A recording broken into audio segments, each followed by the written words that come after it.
Halo, selamat jumpa lagi dengan Ibu Vera Lai dalam mata pelajaran Seni Budaya Part 6 semester genap khusus kelas 11.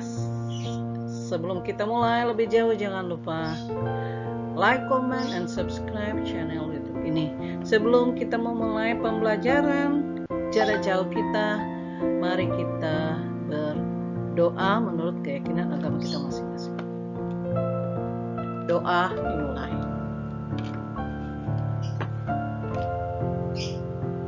Selesai.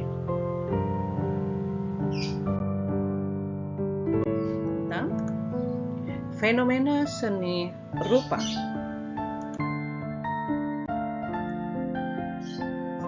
Yang pertama kita akan mempelajari seni rupa yang namanya pramodern. Istilah seni rupa pramodern menunjukkan babakan sejarah di mana manifestasi karya seni rupa hadir sebelum zaman industri. Perkembangan seni rupa dilihat dari aspek kesejarahan, merupakan rangkaian perubahan baik dari aspek konseptual maupun aspek kebentukan. Berikut akan disampaikan aliran-aliran seni rupa hingga saat ini. Yang pertama, primitivisme. Primitivisme adalah corak karya seni rupa yang memiliki sifat bersahaja, naif, sederhana, spontan, jujur, baik dari segi penggarapan, bentuk maupun pewarnaan. Senimannya bebas dari belenggu profesionalisme, tradisi, teknik, dan latihan formal proses kreasi seni. Yang kedua, yang disebut dengan naturalisme. Yang dimaksud dengan naturalisme adalah corak karya seni rupa yang teknik pelukisannya berpedoman pada peniruan alam untuk menghasilkan karya seni, sehingga seniman terikat sekali pada hukum proporsi, anatomi, perspektif, dan teknik pewarnaan untuk mencapai kemiripan sesuai dengan perwujudan objek yang dilihat mata. Tokoh-tokohnya antara lain Abdullah S.R., Wakidi, Pirngadi, Basuki Abdullah, Trubus Dullah, Rostamaji, Wahdi, dan lain-lain. Yang ketiga, aliran realisme. Aliran seni rupa realisme merupakan perkembangan lebih lanjut dari naturalisme. Aliran ini muncul di belahan dunia barat sehingga pertengahan abad ke-17. Intisari filosofinya menunjukkan keyakinan seniman terhadap realitas duniawi yang kasat mata sebagai objek penciptaan karya seni mereka. Nah, pada umumnya realisme dibedakan menjadi beberapa kategori. Misalnya, realisme sosialis atau yang cenderung mengungkapkan adegan-adegan kehidupan manusia yang serba sengsara, getir, dan pahit. Herbert Reed antara lain menyatakan jenis seni rupa yang sepenuhnya dapat kita sebut sebagai realistis adalah yang berusaha dengan segala daya untuk menyatakan perwujudan objek dengan tepat. Dan seni seperti ini sebagaimana halnya filsafat realisme selalu berdasar atas keyakinan atas keberadaan objektif dari sesuatu. Jadi dalam pengertian murni, aliran realis berusaha melukiskan keadaan secara nyata. Seniman realis memandang dunia ini tanpa ilusi. Mereka menciptakan karya seni rupa yang nyata, menggambarkan apa-apa yang nyata dan benar-benar ada di dunia ini. Dengan perkataan lain, seniman realis mendasarkan seninya pada penerapan panca inderanya tanpa mengikut sertakan fantasi dan imajinasi. Tokoh-tokoh realisme di Indonesia yang kita kenal antara lain Raden Saleh, spesialis realisme romantis, S. Sujono, Dullah, Rostamaji, spesialis realisme fotografis, Dede Eri Supriya, dan Ronald Manulang, spesialis realisme baru. Aliran yang keempat, dekoratif. Karya seni rupa dekoratif senantiasa berhubungan dengan hasrat menyederhanakan bentuk dengan jalan bakalan mengadakan distorsi. Ciri-cirinya bersifat kegarisan, berpola, ritmis, pewarnaan yang rata, dan secara umum mempunyai kecenderungan kuat untuk menghias. Tujuan dan sifat hias ini menyebabkan keindahan rupa dekoratif termasuk kategori seni yang mudah dicerna oleh masyarakat.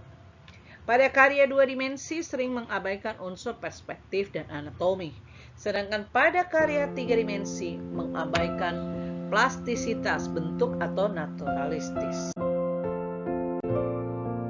Karya seni rupa dekoratif dapat diklasifikasi menjadi dua bagian utama, yakni dekoratif figuratif dan dekoratif geometris. Yang pertama kita lihat dekoratif figuratif. Biasanya ditandai dengan penggambaran wujud figur atau bentuk-bentuk di alam yang kita kenali, seperti misalnya pemandangan, pasar, kota, hewan-hewan di tengah rimba, lukisan kehidupan sehari-hari, dan lain sebagainya. Namun, teknik pelukisannya tidak berupaya untuk meniru rupa secara realistis, melainkan dikerjakan dengan bentuk yang datar tanpa memperhitungkan aspek volume dalam penggarapan bentuk visual. Yang kedua yaitu dekoratif geometris, adalah karya-karya seni rupa yang bebas dari peniruan alam.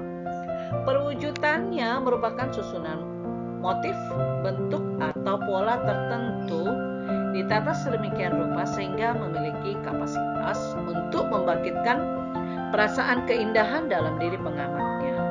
Lukisan-lukisan geometris cenderung rasional karena terikat pada pola, motif, bentuk-bentuk, dan teknik pelukisan yang menuntut keterampilan dan kesabaran dalam proses kreasinya. Seni rupa modern.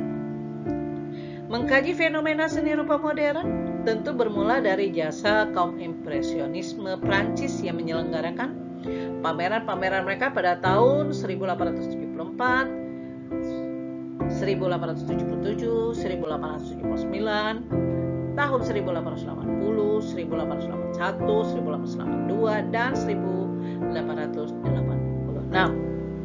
Dengan kemunculan impresionisme membuka peluang perkembangan seni lukis secara lebih terbuka, sehingga melahirkanlah beberapa kecenderungan dari seurat dan signak yang pointilis, eksploitasi, anasir cahaya dan warna muncul ekspresionisme Vincent van Gogh, kemudian melahirkan fauvisme dan abstrak ekspresionisme.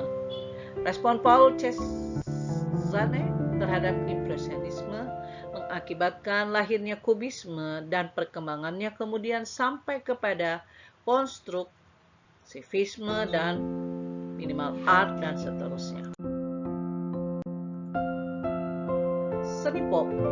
Budaya pop tumbuh dari pertemuan beberapa kecenderungan dan kondisi sosial ekonomi masyarakat pada pertengahan tahun 1950-an. Budaya ini ditandai oleh ketiadaan pengangguran, konsumerisme, makin meningkatnya kesejahteraan, mobilitas sosial ke atas, melonggarnya struktur kelas dalam masyarakat, berubahnya pandangan sosial dan kesejahteraan kaum muda, beserta budaya protesnya pengalaman dan kepekaan yang berkaitan dengan kehidupan sehari-hari. Pop art adalah produk sistem perekonomian kapitalis, di mana segala hal dalam kehidupan ini, termasuk hal-hal yang berada dalam realitas simbolisme, diusahakan menjadi komoditi yang bisa dijual ke pasar luas. Oleh karena itu, logika produk kesenian yang lahir dari sistem perekonomian ini adalah logika pasar, bukan logika artistik. Yang kedua, seni optik. Sebelum ditemukan seni optik seperti yang ada pada sekarang ini, ada beberapa faktor yang mempengaruhinya, khususnya setelah munculnya berbagai ilmu seperti ilmu fisika, anatomi manusia, teristimewa pada sistem optik, dan beberapa teori warna, baik untuk warna sinar maupun warna pigmen. Ilmu optik pertama kali dipelajari selama bertahun-tahun di laboratorium oleh seorang ahli filsafat dan juga ahli ilmu fisika Inggris yang bernama Bacon, di tahun 1220 sampai 1295 yang mempelajari struktur cahaya dan kaitannya dengan bagaimana mata manusia bisa menangkap warna. Nah, seni optik pada kemunculannya meliputi seni 2 dimensi dan 3 dimensi yang mendasarkan diri pada ilmu optik, yaitu ilmu cahaya dan ilmu warna untuk mengolah bentuk-bentuk tertentu yang digunakan untuk mengeksploitasi visibilitas mata. Seni optik pada umumnya berbentuk abstrak, formal, dan konstruktivis melalui bentuk yang khas geometrik dan perulangan yang teratur, rapi, teliti sehingga dapat menimbulkan efek-efek yang mengecoh mata dengan ilusi ruang.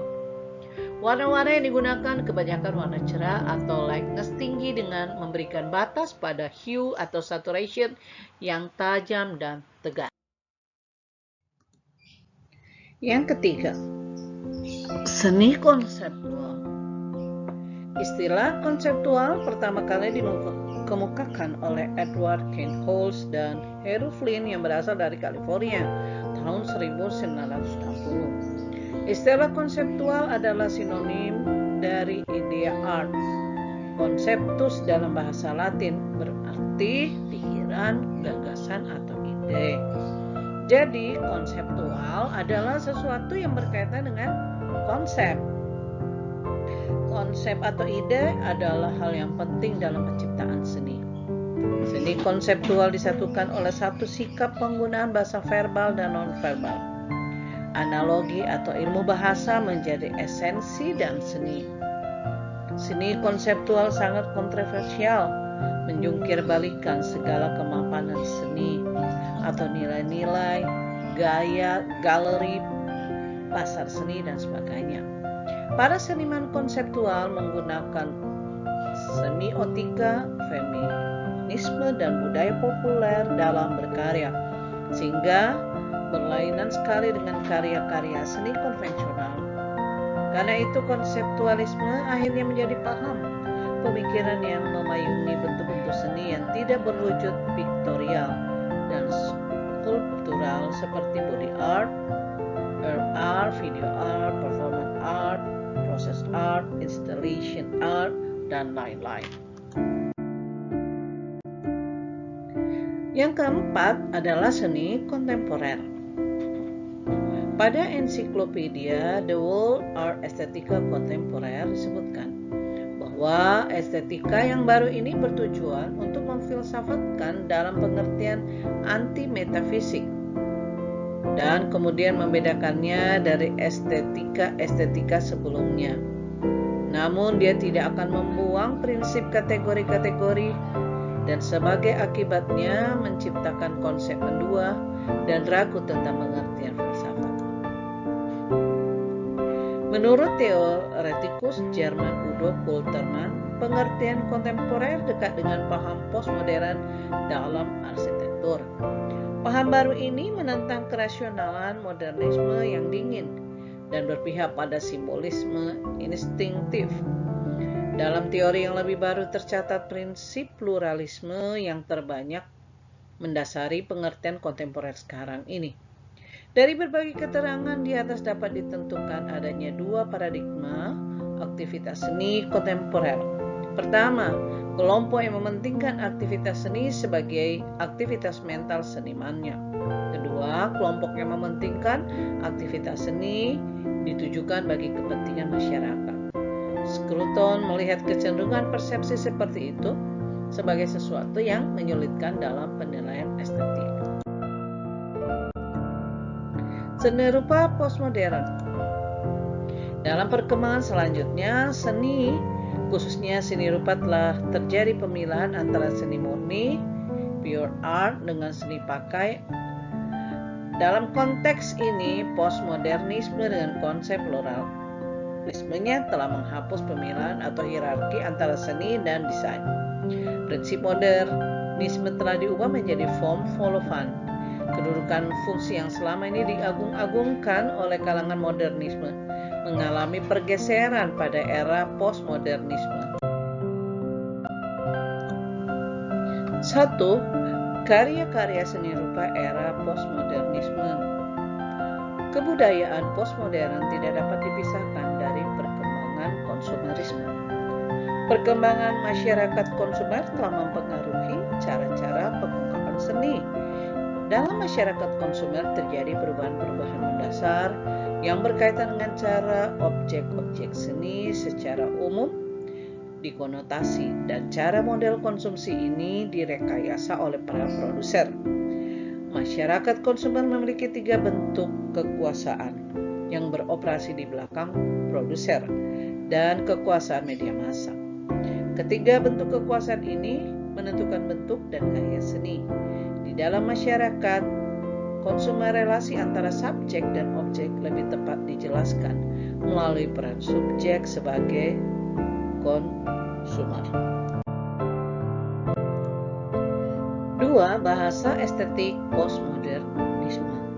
Wacana estetik postmodern mencerminkan bahwa tanda dan makna pada estetika postmodern bersifat stabil, mendua, dan plural atau poliseman.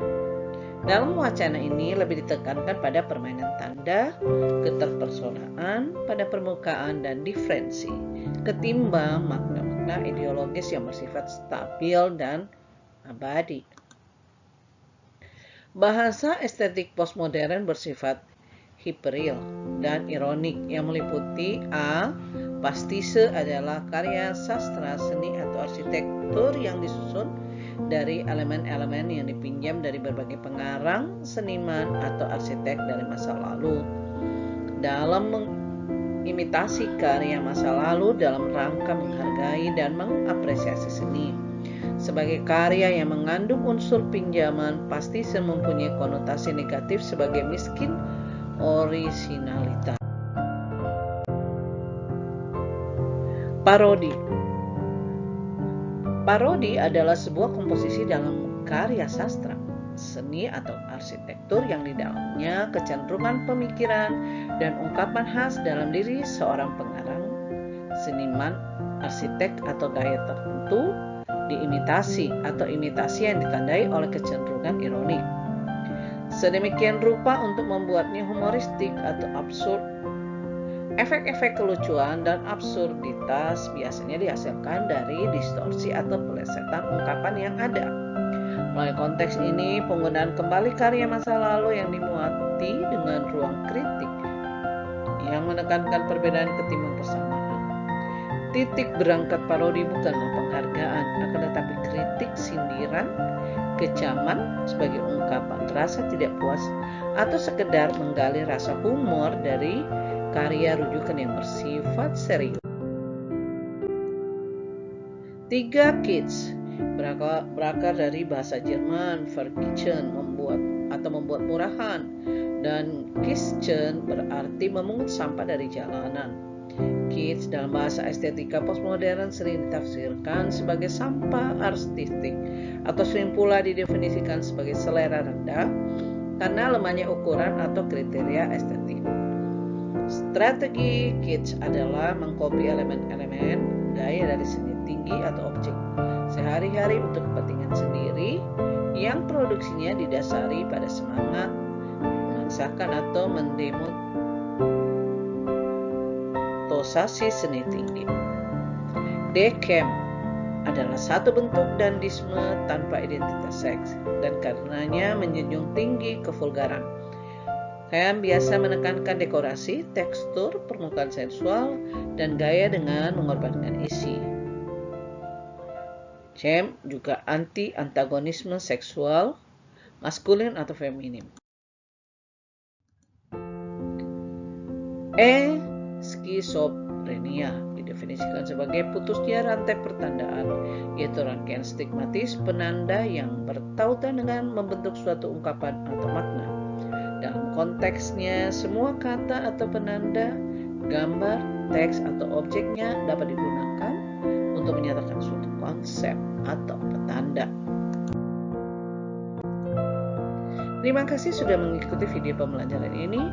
Sampai jumpa di video-video pembelajaran yang lainnya.